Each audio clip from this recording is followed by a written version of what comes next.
Et puis la RDC s'apprête à fournir les données complémentaires pour rassurer à l'OIC et ses auditeurs, notamment dans le domaine de la navigation aérienne sous l'égide de la RVA. C'est ainsi que le mardi 7 mars, au siège de la AAC, lors de la deuxième réunion d'évaluation des 10 résultats, Maître Marc Ekila a invité ses services à travailler d'arrache-pied pour tenir la première séance du 18 mars prochain, suivie d'une autre dans 90 jours.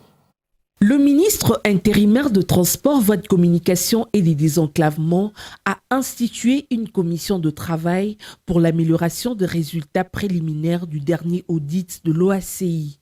Ce mardi 7 mars, au siège de l'AAC, lors de la deuxième réunion d'évaluation de 10 résultats, Maître Marc Ekila a invité ses services à travailler d'arrache-pied pour tenir la première échéance du 18 mars prochain, suivie d'une autre de 90 jours. La RDC doit fournir les données complémentaires pour rassurer l'OACI et ses auditeurs, notamment dans le domaine de la navigation aérienne sous l'égide de la Régie de voies aériennes. Optimiste, le directeur général de l'AAC et l'hôte de la réunion, Jean Tchumba Mpunga, a fait le point.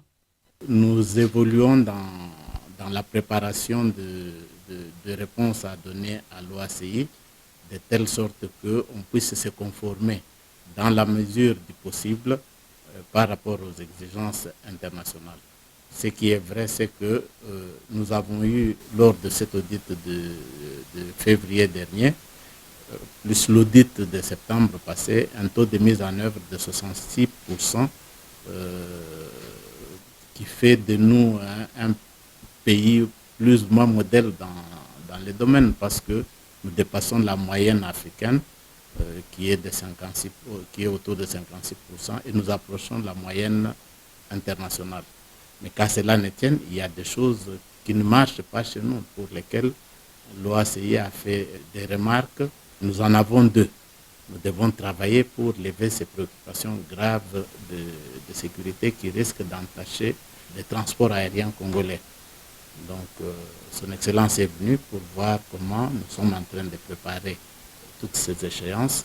Ayant reçu toutes les instructions du chef de l'État, Félix Antoine Tshisekedi Tshilombo, lors du dernier conseil de ministres, à ce propos, Maître Marc Ekila a exhorté les différents mandataires du secteur aérien à plus de responsabilités dans la perspective de sortie de liste d'exclusion internationale et à préserver l'image de la nation congolaise. J'attends de tous les interfaces concernées une évaluation nette avec des actions envisagées et le niveau d'exécution de celles en cours, tenant en compte les directives précises quant à ces et les échéances de l'Organisation de l'aviation civile en la matière.